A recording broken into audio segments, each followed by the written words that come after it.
Ladies and gentlemen, welcome back to the Thor Open League of Legends stream. We do have for you the final round-robin game of the day, MouzeSports versus the Copenhagen Wolves. I'm the FourCourtJester. With me with that gigantic air conditioner, Mr. Insigma. How you doing, dude? I'm doing pretty good. You know, it's almost a necessity if anyone lives, you know, in the middle of a desert. even during the middle of winter, I have that air conditioning on all the time. It's bad. All the time. Yeah, well, you're living in a desert. That's your own fault. It's your own fault. Pretty much. It really is. All right, so Copenhagen Wolves, MouzeSports, two teams that we've seen several times today. And if you guys are a little bit too lazy to go check out the standings, let's see. Copenhagen Wolves are sitting at second place, apparently. There are 2 wins and 1 loss. Can't say the same for MouzeSports, though. They're at 1 win and 2 loss. So a little bit of a flip there, but that is why they are going against each other. And after this, we will have the seedings ready for the semi-final matches. So we don't quite know who's going to be matched up with who quite yet. But right after this, best of 3 semi-finals.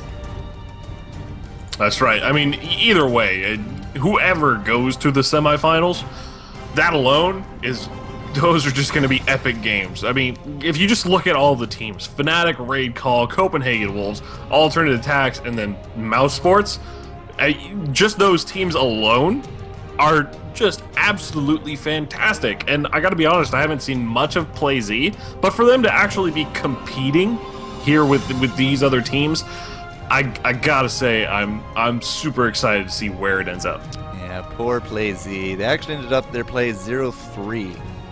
And they were playing against Team Alternate, and yeah, another 0-4. They went absolutely pear-shaped for the round robin, but you know, somebody has to always be last. Somebody has to. Sadly. Yeah. Sadly as it is. So, as we see the bans come out for Copenhagen Wolves, we did see Orianna, Zyra, and Evelyn banned out at the same time, and then Mouse banned out Rengar, Lee Sin, and Diana. Katarina actually opened. Dun dun dun. That's a first today. Huh. Yep. There she is. Dirksen. I mean, I don't quite know what to straight up say about it. I mean, pretty. Whoa. Okay. Well. All right. The Elise pick actually seems a little bit more safe. I mean, obviously, Elise herself, really good, and she's really underlooked by a lot of people. Just picking Elise kind of sets the tone of that entire lane right from the start. I mean, you really have to be a specific set of champions, and you have to be super aggressive against her early on for there to be any real issue for you to really have a chance against an Elise in general. Well, as you said, you know, you're really a big fan of that Elise. You think she's borderline OP. We've seen her do some good work. We've seen her get absolutely stomped on like the spider that she is. But either way, back and forth. Yeah, we did have that Katarina ready to go, but I guess not first pick here for Mouse. However, it is going to be Ezreal. So, I don't know. We nerfed Ezreal. We're still seeing 100% play rate so far. I mean, you know, you still nerfed Ezreal, but at the same time, he's still an extremely strong champion. Even if he's not out damaging other champions, even if he's not out sustaining other champions, he still has the mobility that a lot just do not have. He still has the laning phase that a lot of champions just don't have. So, I mean, when it comes down to it, he's a very, very strong pick, especially early on, because you can't pick a Vayne and expect to not get countered. You can't pick a Caitlyn and not expect to get countered. You can't pick a Kog'Maw and not get to expect to get countered. You really have to stick with that holy trinity, and just Ezreal is a very, very strong pick, you know, in general. And we might be comboing a Sona on top of that. Very popular combination. Lots of long-range poke afforded to them. But we also see a Lulu coming out. Another one of the characters that you were saying is very strong for Season 3. So not only do we have Elise, we have a Lulu and an Olaf to boot. Svenskeren could be jungling it I don't think I've actually ever seen him jungle an Olaf, but he could also be trading it off for a top lane, put Elise mid, or Elise top, and nope, that wouldn't work. It would still be an Olaf jungle. Either way, we still got to see what they have up their sleeves. Last time we saw the tests, actually this is I think our first game that the test is not running Ezreal. That's right. Yeah, because he has been running that himself. I'm wondering if he's going to go with something like a Caitlyn or a Kog'Maw. That's going to be interesting. So Anivia getting locked in right next to that Sona. Anivia very, very heavy middle lane pick, especially with that Amumu. They're going to have a lot of just lane control in general. She's kind of hit or miss whether or not she really shines, but all through the game she's absolutely useful. And even if she gets really far behind, she's like Blitzcrank in the fact that if you get a good wall or if you get a good pull, that's all that you really need to be extremely useful. Yep. So we've seen some very clutch walls in the past as well. Now walls are something that maybe Jerkson there on Elise not gonna really care for. He can just jump right over, but the rest of everyone does kind of have to bash headlong into it. And look at this, first time today we're going to be seeing a Kog'Maw. Now you mentioned Caitlyn as a little bit of a counter because we have seen her I think 2 of our 4 games as well today, but no, I'm very excited to see a Kog'Maw Lulu. Is that a lane? It's a very strong lane, especially Kog'Maw works really well with someone that gives him a straight up steroid, and she doesn't have the attack speed steroid that like Nunu has, but with her picks and the fact that she has that that really long range harass as well as a shield and then the movement speed buff, Kog'Maw really stacks up well with her.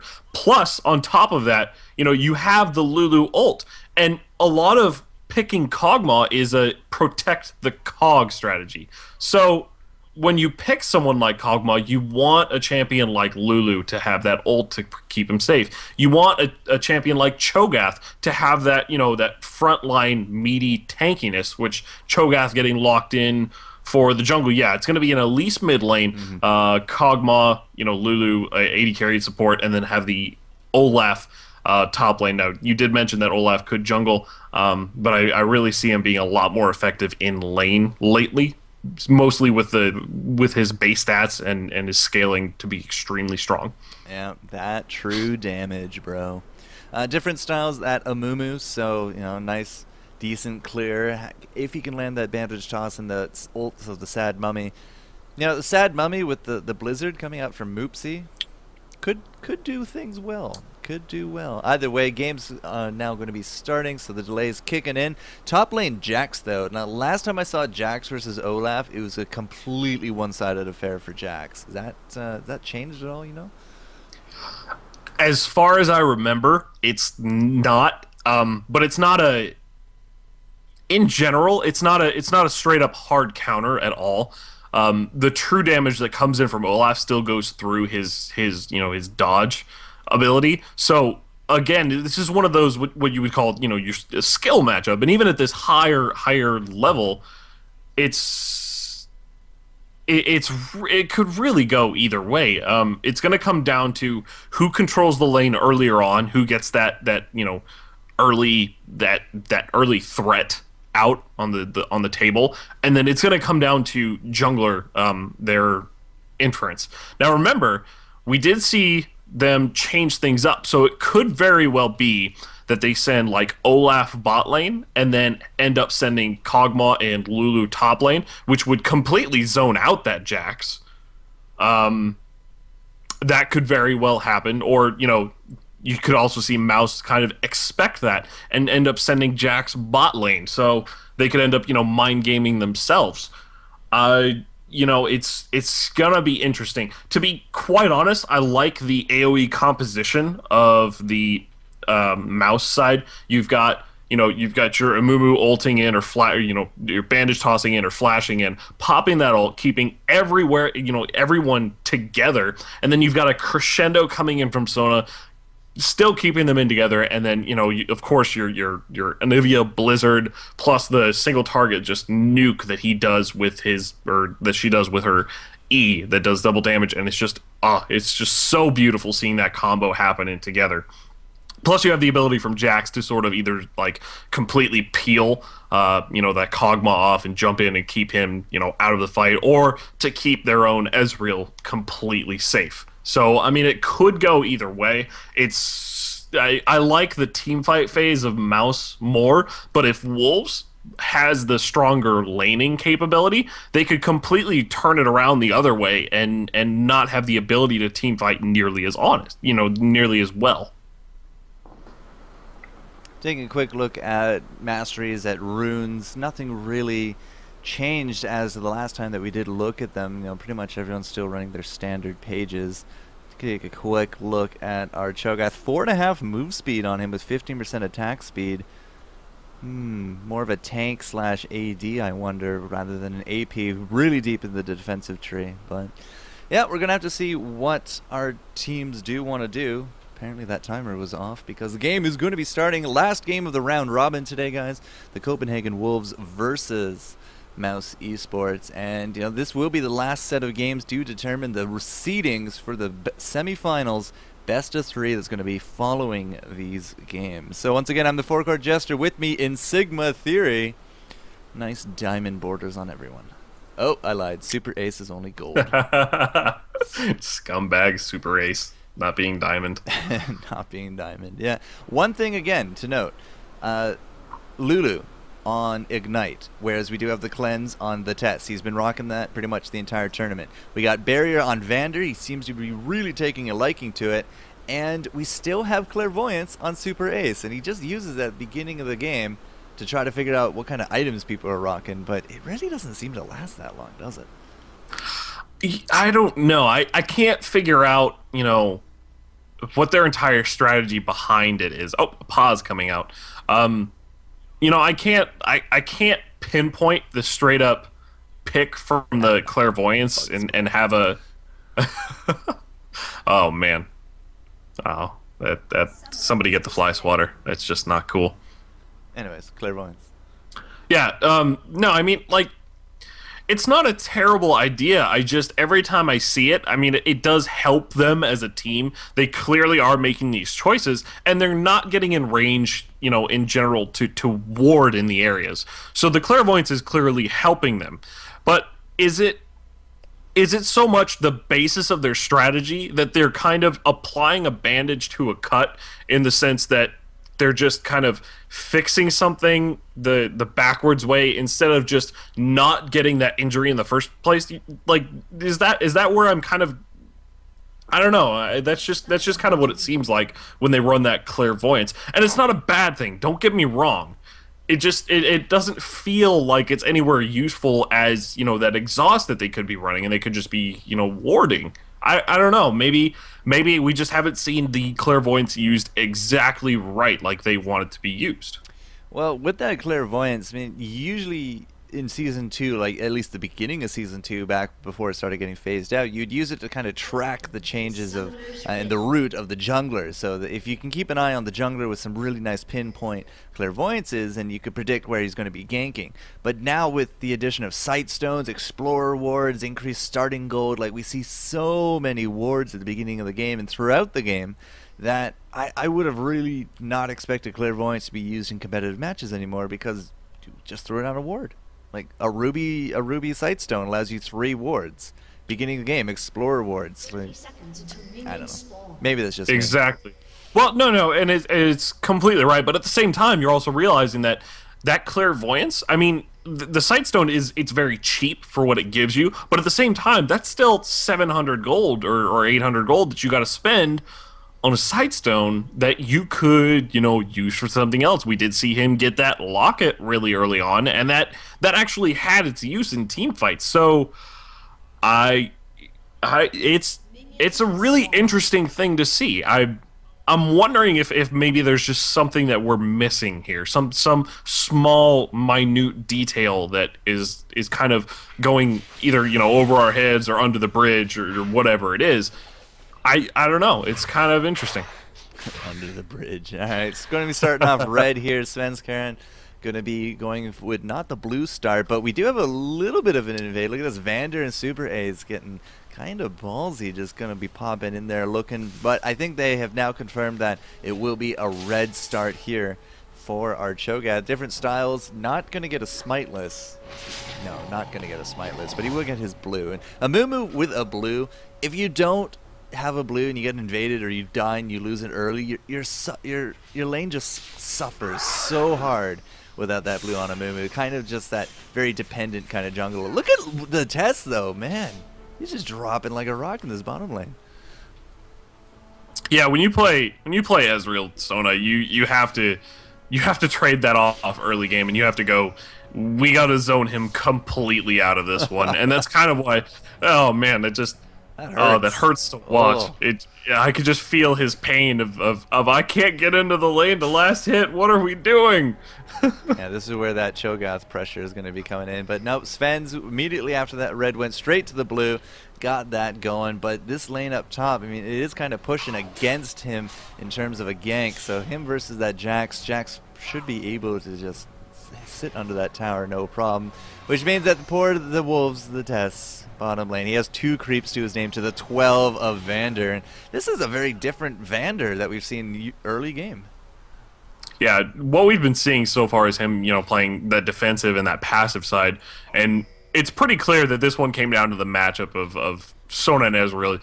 You got to be really aggressive, because if you don't shut that Kog'Maw down early, he's just going to roll all over the place. That Kog'Maw alone, just with a little bit of attack speed, can pretty much shut an entire team down. And even if you shut a Kog'Maw down, his W still does a percentage of total health, or a percentage of max health damage, regardless of how much damage he straight up does.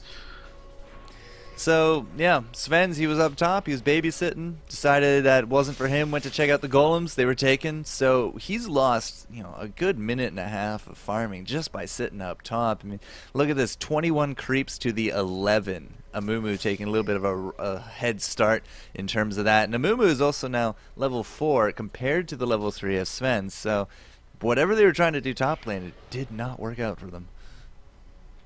No, and I think different styles notice that, almost instantly. He's been pretty clearly just straight up farming, rushing that sidestone, because Amumu in the new jungle actually, with the new, how Machete works and how it actually affects, ability power spells, Amumu is actually clearing really quickly, but Winter actually super low from those pokes from Super Ace. Oh man, we might see an all-in, but here comes Sven with that blue and the red. Is going to get the auto attack with the help of the Tess. Tess is tanking the creeps now. As well, does Vander not have Arcane Flash or Shift? Now he does. He will have to use it, burning out the Flash as well here from Super Ace. So really good pressure coming in from Sven's. Kind of needed that. But top lane, Glucose is up here with different styles. Knee Godbro not going to be going down.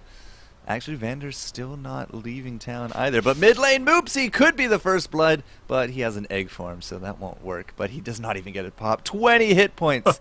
So 3 simultaneous fights across 3 different lanes. Here comes different styles. Again, we're going to jump right past the tower with that counter-strike. Forces out the flash from Knee Godbro. And 3 different fights, no kills on the board. Wow, it's so close. I mean, it's pretty clear that no one has a straight up a clear advantage. But at the same time, it looks like different styles going back in. They're gonna go dive for this one now. Godbro does not have his flash. Glucose comes in with the stun, and they're just gonna have to back out because here comes Cho'Gath. Lands a rupture. Different styles having to flash away. Glucose jumping onto the Amumu, but he gets hit by that axe. That undertow almost hits him once again, but he flashes out of it. Gets out of the rupture and makes it out alive. Gank, counter gank, but still nothing on the board. Really good plays coming out from everyone. I think almost everybody's flash is down. No, okay, 4 flashes are down, so not quite. But Vander did have to go back. I lied, he didn't go back. He just chugged all of the health potions and all the mana here of Super Ace. Now they are thinking of heading on home, but we are going to be returning to lane Doran's Blade and the boots for Kog'Maw. We're going to have to see what Vander responds with. Huh. Jack's actually coming back to lane with, yeah, he's looking like 2 Dorn's Blades and a Cloth Armor. Same actually build coming out from Ezreal at the same time. So both of them not getting boots as it stands. Anivia actually one of the only few champions with boots, probably because she's, one of the slowest champions in the game. You know, even with the nerf from the boots, every little bit has got to help. Well, let's take a quick look at the farming numbers. And Cho'Gath, because he has really not been in his jungle, is kind of suffering a little bit. A good lead being taken there by Amumu. But at the same time, mid lane, Elise actually a little bit more triumphant over Anivia than I would have expected. But that bottom lane zoning has really hurt the Kog'Maw farm, only sitting at 31 compared to the now rising 47 of Vander. Yeah, Kog'Maw actually starting to catch up. In the last hits, he has 32 at this point to 48 from Ezreal. Now he is still pretty far behind, but Kog'Maw doesn't nearly need as much to sort of scale really hard. I mean, all he needs is just a little bit of attack speed and a little bit of survivability, and teamfights can severely go in his favor. So we had a little bit of pressure coming out from Elise. She wanted to try to do something against that enemy blue. If you can deny the enemy blue, especially on Anivia, it should help hamper her farmings because she doesn't have that spam ability, but it did not happen. In fact, it was just MouzeSports just picking it up, but pretty much business as normal. Top lane right now, both of them kind of trading back and forth. Yeah, and this is where the strength from, you know, Jax comes in. Now that he's level 6 and he has, you know, the 2 Dorn's Blades and the Cloth Armor, he can actually start to trade really hard with that Jax. But right now, Bjerg and Sven in the jungle, they are working down at that red buff. MouzeSports coming in from behind, lands a stun onto both of them. First Blood getting taken down. Cho'Gath just getting melted by this Anivia, but there goes Bjerg finishing off Amumu, and right now MouzeSports still does have her egg, so she's continuing to push forward into it. Bjerg is really low. He actually starts to turn around. He's not quite sure if he wants to go into this one. He's an egg. Bjerg actually really just unloads on top of it. Godbro running down through the mid lane. MouzeSports goes down as well, and is Godbro actually going to make it out alive? And no, a leap strike plus an empower comes in from Jax, finishing this one off. So Sven's going down first blood, but ending up 2 for 2. So all that just tension of the game getting released there in the jungle. I am super impressed that Jergson was actually able to take down not only Anivia at such low hit points, but then the whole Anivia egg on top of that. And damn it, there goes Kog'Maw. He drops down. Passive is going to blow up here on the creeps, deciding not to land it on top of Vander. Will keep the tower alive at just a bit longer. But still, aggression across the board. 2 for 3, and Mouse up 1 kill this early game. Yeah, what happened there with that bottom lane with Super Ace, flash forward into, you know, running that crescendo on top of Kog'Maw, and they just, what little health he had just completely disappeared from that little health bar. So, again, you gotta go super aggressive on that Kog'Maw and get him out of it, because he's just about as squishy as Sona currently is. So, it's a really tough lane for him. I gotta give him that. But you gotta remember, Bjerg now does have the blue buff that he took from Anivia, so Anivia is gonna have kind of a tough lane at this point. And the red buff that he took from Amumu. Blue and red. Looks like they're not gonna share the love though. They're not gonna spread out that blue. Will be Elise picking it up again. So yeah, 3 of the 4 buffs currently centered upon Elise, and Jergson comes back to lane with a Haunting Guise. Ooh, yeah. With Elise, you don't straight up want to build so much ability power because she doesn't scale all that well with it. But if you build Magic Pen and cooldown reduction, her Q will still hit really hard. And the more you can cast that, the more damage you just generally do. Her animations are very fluid for something with 8 legs. Either way, Gluco's top lane, 73 creeps to the 58 of our Olaf. But unfortunately for him, Olaf does have 2 assists.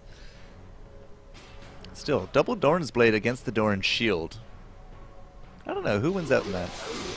Well, the Dorn Shield actually, bottom lane Super Ace getting unloaded on. Holy cow, we almost missed that one, but yeah. Vander actually still staying into lane winner, using quite a bit of harass on top of it. Ignite goes down on to Vander, but he's going to stay alive just out of this one. He also has barrier just in case, and he has been using barrier very well in the bottom lane, because every time they just all in him with an ignite, he just pops barrier and he walks away, and you're like, damn it, because he didn't get it. But yeah, we do got 4 team members of the Wolves just hanging around this dragon. Are they actually going to go for an attempt? They don't have a top laner right now. Olaf not in a good shape. In fact, we could have a dead tower, that top lane. There goes the clairvoyance.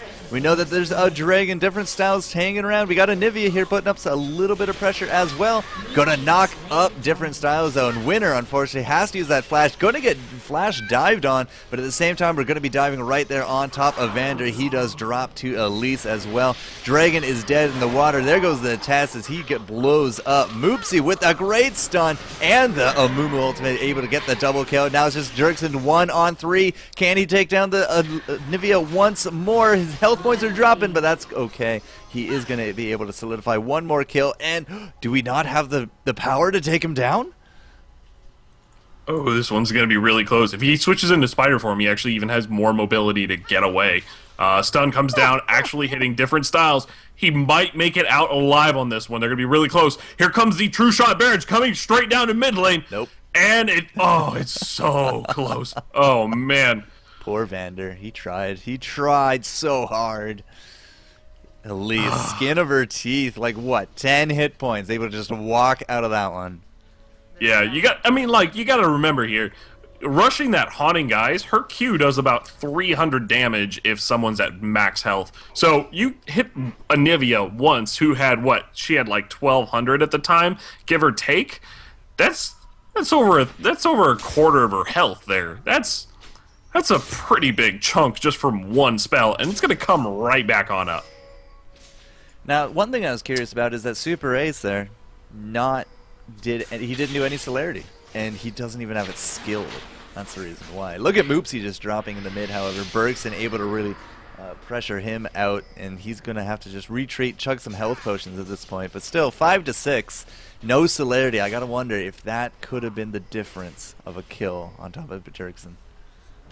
You know, it might have been, but you got to keep in mind that because of how squishy Sona is, she really needs that heal, especially going up against something like a Kog'Maw Lulu. Having the sustain over that poke, I gotta say, I much prefer that. But, you know, sometimes that one maybe situation like they had a little bit earlier, whether that celerity might have helped maybe get that kill onto Elise. But you also got to remember that Elise didn't go into the spider mode either, where, you know, spider form not only A, doesn't cost any mana, but B, has that extra movement speed and a little bit tankier on top of it. So at the same time, I mean, yeah, maybe, but maybe not. It's questionable as to what would have happened. But either way, you know, this is where we're at. So we just had a Mystic Shot going down into the bush looking for Sven's Karen. Did not actually hit. That time did hit Winner. I'm not too sure they actually know he's there, but they are staying fairly far back. So Sven's kind of just deciding what to do. Exhaust on top lane, however, against Knee Godbro does not matter. Counter-Strike coming in with the bandage toss, and it is not going to look good for that Olaf. He does drop, but bottom lane it is going to be Super Ace getting tremendously destroyed. In that bot lane, allows a lot of DPS, and it looks like Sven's was actually able to land that rupture. So they are going to be trading out 1-for-1, but top lane pressure, is it going to transfer mid? It's looking like they're heading back up towards mid. Moopsy pushing mid really hard, using that that Blizzard plus you know, her Flash Frost to try to clear out waves really quickly. Yeah, Sven. Go ahead. Well, we know people are in the jungle. We're just there's pings, but they can't do anything about it. That's the fun. Yeah, part. I mean, without every single member there, it's a gamble, especially if you don't have a vision into the bushes. You don't want to walk into a bush with an Amumu in it, or a Jax in it, or even an Anivia. Just a single Anivia with a well placed wall and using that Blizzard plus, you know, that nuke from her E, that Frostbite.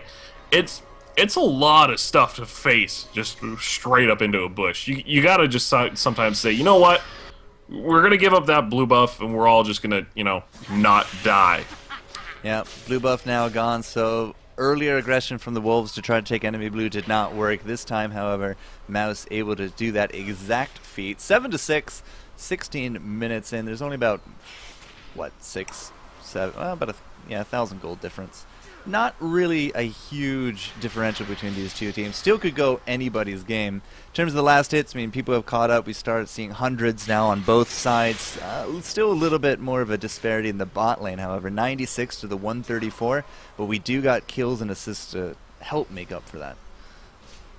Yeah, and you also got to remember, again, Kog'Maw doesn't nearly need, those items. All he needs is a little bit of attack speed, which is certainly cheaper than, straight up buying a BF sword like Ezreal did. He just needs to get the Berserker's Greaves plus a dagger, and his W already hits just slightly harder. It's really close. I mean, clearly attack damage will help, but to be extremely effective in those fights, I mean, the percentage of total health really helps onto it. Wow, nice free trade there against Olaf. MouzeSports, however, is going to be dropping low. Does burn out that flash. Ignite should not be able to bring her down. Instead, is going to be chugging some of those health potions. Is still alive. Different Styles has now shown himself in the bot lane. Does have an Aegis as well as that Spirit Stone, so nothing really fancy going to be going on there. Knee Godbro, though. Wow, he might be 10 creeps down, but he's 2 kills down on top of that. And again, like, Jax, powerhouse against Olaf.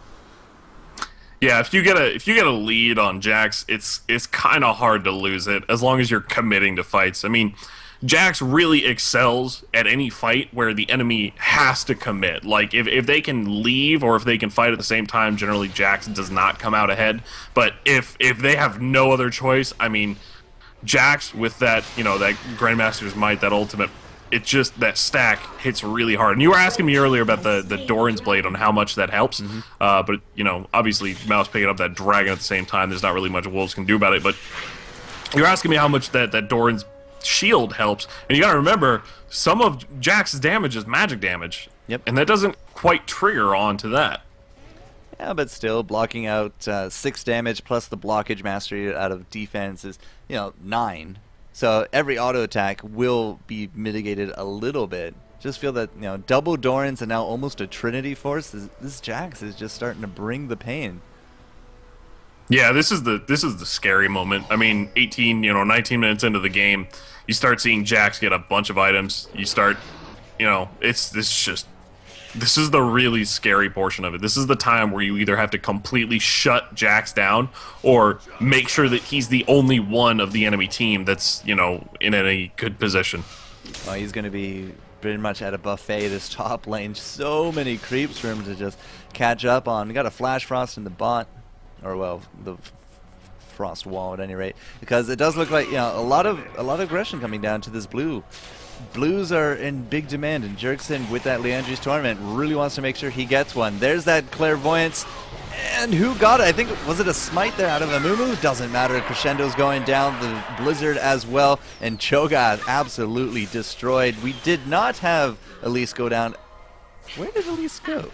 Oh yeah, she's right there against Super Race. Yeah, I kind of expected her to go off to the side, but it was Kog'Maw securing the kill on top of Ezreal, and look at Super Race and the different styles. Just so low. I don't think MouzeSports has an egg, does he? No, he still has his egg up, so he would have been, kind of okay, but he would have been, pretty a sitting bird, if you will. So it was Jerkson actually getting the blue. I thought maybe it was a smite steal, but they tried their best to hold it off. Unfortunately, they just ended up losing Ezreal out of that. Now, a lot of people in that bot lane typically means top lane. You would hopefully get something going, but just an absolute wall, that Jax. Cannot get past him. Yeah, it's almost a brick wall for Olaf. He can't really go anywhere. I mean, even though he has his Warmog, he's still not tanky enough to deal with that Jax. And Jax just now finished his Trinity Force. He didn't even have a whole Trinity Force there to deal with that, and Olaf still could not just get into it. 47 health regen every 5 seconds on Olaf. I can only imagine that's going to go up as he does keep tanking. I mean, he has the shield. He now also has that Kindle gem. Probably going to look for that Shurilias just to get into the back line, try to take out Vander for these team fights. But still, I mean, 7 to 8, still only 300 gold separating these guys. Yeah, it's an extremely close game at this point. And especially with the way things have been running, Wolves has just been denying blue buffs from Anivia. And even if they're not gaining a huge gold lead, not having an Anivia with a blue buff is a big issue because she can only really force, one major fight before her entire mana pool is gone, and even now she's sitting at just a little over half mana. So the way Wolves is running this, it's actually kind of in their favor.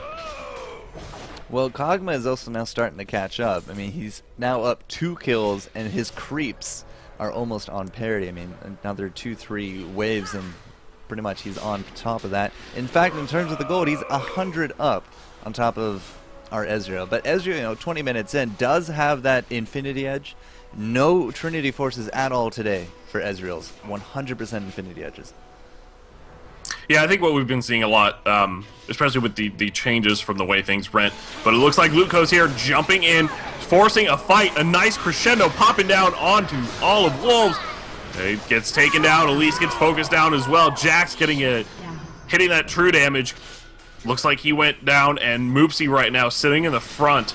Now Godbro did pick up that double buff, so he's able to throw that undertow just constantly. And remember, there is no ult from either Sona or Amumu as it is, so this could be really dangerous. I was looking for the rupture there from on top of different styles to solidify that kill, but another wall forcing out that flash from the Tease.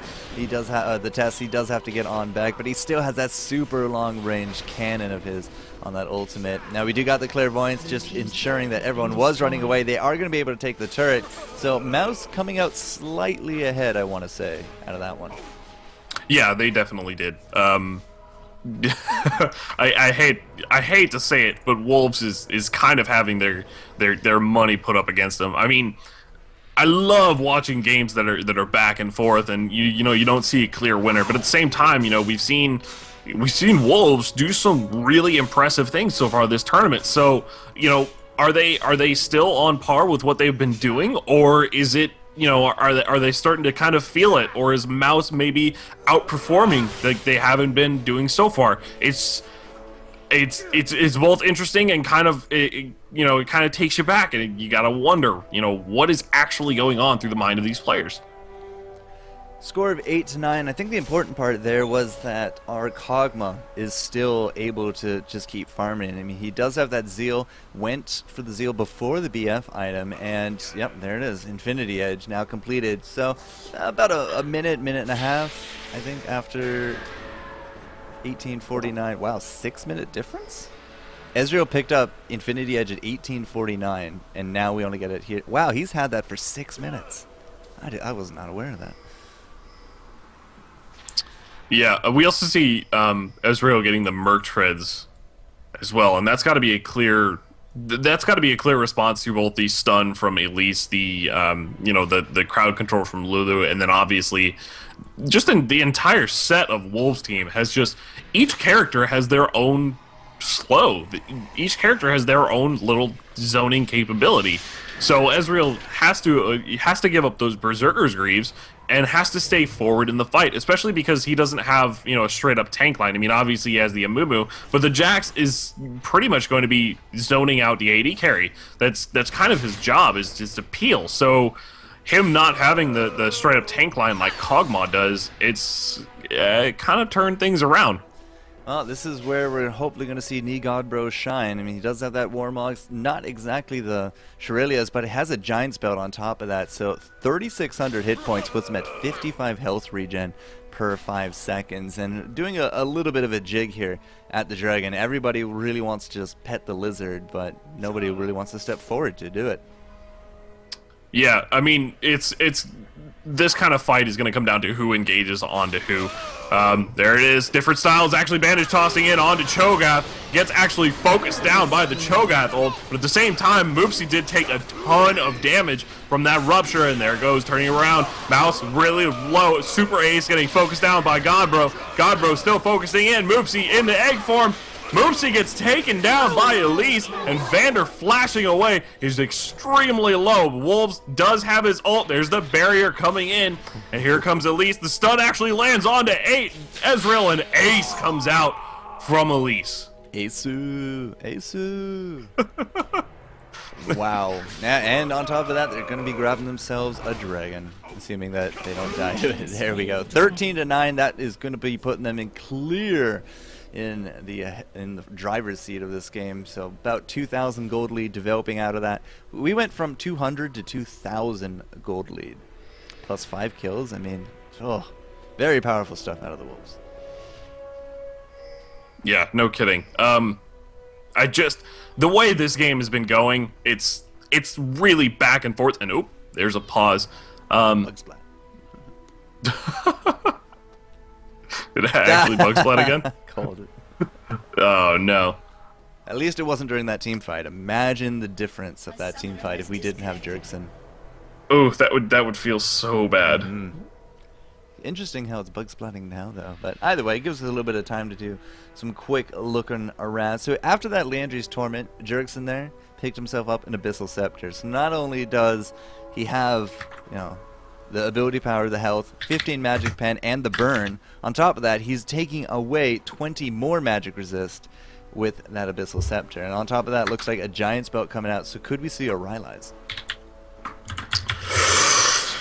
Ooh, I mean, of course, a Rylai's actually makes a lot of sense, especially coupling with that Liandry's, because Liandry's does double damage to anyone who's slowed. So, I mean, obviously the little spider bomb explosive death ball thingy that everyone hates from Elise is clearly going to do more damage. So I would assume, yeah, the Rylai's would be the first thing to go to. I mean, he could just pull a frog in and get a Warmogs. You never know what these guys are kind of doing. Well, we saw an Ezreal with the Warmogs earlier. That's right, we did. Yeah, and we saw an Ahri with a Malady. I mean, what is going on today? Well, of course, Malady is actually, you know, a viable item on an Ahri. Yeah, let's not go that way. You gotta trust the Expecki. We have a Phantom Dancer coming out here for Kog'Maw. Should be actually done fairly soon. It's 26 minutes. And the same idea coming out as well for our Ezreal, Vander, who's actually been playing, not exactly top form. 1, 3, and 4. Has 200 creeps to his name, the highlight there, but need to start getting him a few more kills. Yeah, it's just, this thing is so much back and forth. Actually, one of the things I wanted to point out was Mikhail's Crucible on Winner, but there goes Glucose, starting to set things up. And no, the Mikhail's Crucible on to Lulu, he's actually... Earlier I was talking about the whole protect the cog strategy. That Crucible alone is really the biggest protect the cogs. Now not only does he have cleanse, but he's got that Crucible on top of him as well. He's never going to be held down. 3-minute cooldown on it though. You really gotta pick and choose when to use it. Also with a nice heal. So not only can you throw the Crucible on top of a Kog'Maw, then you can knock him up for that heal into the temporary hit points. Very powerful combo. Yeah, no kidding. You also gotta remember, supports now have how many items now that have actives? How many times is Lulu gonna miss her ult because she's activating 5 items on top of Kog'Maw? Is that actually going to play a part? I mean, of course the mechanics of these players are top notch, and it's pretty clear that they're probably not going to miss it. But is there that one situation where maybe he just didn't quite have enough time? Because it still takes time to activate all of these items. I think if you face roll enough, it'll just happen naturally. Face roll, the answer to everything. 13-9, we have an Oracles there out on the table. Oracles does, of course, have those limited durations now. It did get nerfed in the Season 3 patch, but still, clearing away all this barren vision areas means that the Wolves, could be going to bait a fight. We did already burn out that Clairvoyance, so we knew what was going on. I was gonna say that was not nearly aimed at the Baron, Mr. True Shot Barrage, but no, he's gonna be just clearing out that top lane. So if he's gonna be using the True Shot Barrage already, they really don't want to be leaving this area. No, definitely not. Especially since he used it. This is kind of an iffy situation. There's a ward there, so Wolves have just seen that happening. A stun lands on top of different styles. At least repelling up into the sky, and there it goes. Glucose actually getting kind of focused down on Bjergsen, heading towards mid lane, trying to stay safe. Nigodbro actually finishes off that. Anivia turns around, heads towards the Jax. Bjergsen hits a nice nuke, and kills that one off as well. Sona actually getting caught out at the same time. A nice undertow hits onto Sona. Sona getting actually just bursted through. And holy cow, Wolves is just turning these fights on end. Surrender vote failed for red team. But still, 5-0 once again. You know, just looking to bait out that Baron. I think that they did pretty good in terms of that. And it was kind of funny how they were just circling each other. But as soon as you just saw them out there in the open, you had to take the opportunity. 5-0, Elise goes back, defends the bottom lane. Nothing to be gained there for Team Mouse. And down goes that mid inhibitor. 30 minutes in, first inhibitor dropping. And now all of a sudden, you know, 6,000 gold lead for the Wolves. Yeah, it's turning around. That Wolves is just sort of solidifying a lead every single fight. You know, they clearly turn it around. And a lot of it, I got to attribute to Mouse not having enough vision. With the changes of Oracles and with the new Sightstone, there really should be no real true reason that you're not having complete vision of the map. And I think that's what they were falling into the trap with the clairvoyance of. They're kind of relying on that to be their, you know, really true guide. I mean, obviously they're warding as they go, but if you just took a look at the vision during that last fight, how many wards Wolves had up versus how many, you know, Mouse had up at the same time. So it's pretty clear that Wolves is clearing the wards as well. They're using pinks, and they did have an Oracles during that last fight. So, I mean, there is that, but at the same time, Mouse is just, they're losing control over the entire map, and this is kind of the point where they'd have to turn it around. They'd have to kind of get it together and focus that one down. 18-9, 30 minutes in, just doing a little bit of more farming. As you said, let's take a quick look at the vision. Bam. Absolutely no wards on the map for Mouse. Do they even have a Sightstone? No. No, it does not. And I don't think I've actually seen them get one yet. 2 games, no Sightstones. Yeah, I'm fairly sure that's about right. I mean, last time we saw Zyra, their support Zyra, with a single locket at the end of the game. That was her entire item. Exactly, and yeah, again, not to say that these are bad strategies. It's more or less that they're putting all of their eggs into one basket and having that locket be a very crucial part of it. Moo actually getting caught out on top of his red. You're actually landing down the stun as well. The Super Ace hitting a nice crescendo, stopping all of them. A nice Moo ult comes out, but it looks like he was able to get taken down. And at this point, all of them are just getting zoned out and completely separated. Ouch. That's all I gotta say. Different styles, just minding his own business, farming out that red, and now because they don't have that extra jungler, they don't have that Curse of the Sad Mummy, it's gonna be a little harder to smite this out. I mean, they don't have a smite either. So a smite steal is kind of out of the question at this point, but here we go. Baron, 3,000 health and dropping. Here comes the pressure from Mouse. 1,200. Blue team able to solidify it, and this is very likely a very dead Super Ace, and Vandar is going to get that arcane shift out, but Jerkson on him like a duck on a beetle, and that's going to leave Ari to flash away. She might be able to chase them around for a bit, but they don't even care. Look at this. They're just going to go straight for it. Yeah, they're not wasting the time chasing around for a kill that they could possibly get. Wolves is heading for that win, and it's definitely a good idea at the same time. I mean, you can't just kind of play it lazily. You can't kind of maybe throw it away a little bit. You have to take that lead. Glucose absolutely deleted. I didn't even realize he was there in front of the Nexus. Oh, he wasn't for long.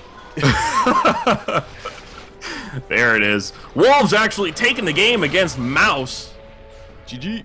With a commanding lead, I must say. You know, it was back and forth for that game for a long time. We kind of sat there going, is Mouse actually going to win this one? I mean, Wolves was looking pretty strong, but at the same time, I mean, it could have gone either way, and then Wolves just pulled out the big guns, and they got the win, and they got it really, really handily. Yeah, as I said, GG. So Copenhagen Wolves, MouzeSports will go to the Wolves, and that is going to finish off our round robin coverage. Again, I don't know why, but this is every team that is winning has huge numbers in the support for the assists. 22-9, 59 to the 9-22-16. Every game, doesn't matter who's been winning. We've seen some massive assist scores coming out. Really impressive. Jax, scumbag Jax, 340. He helped nobody but himself. That's exactly right. No, and yeah, it's clearly a correlation, I guess the word would be there. It's not so much that they're aiming to get the assist, it's that they're working together as a team. It's that they're very specifically just meshing extremely well. They make sure that they work out every single situation, and they do it as a team and as a group, and that just shows specifically in the assists. But you can just see the way the game flows.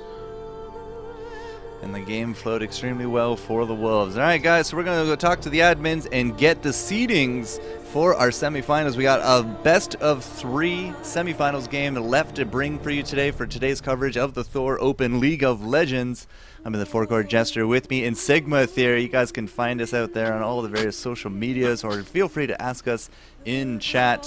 When I get an update for you guys, I will let you know and update the stream information. Till then, sit tight. Don't go anywhere. We'll be back in a bit.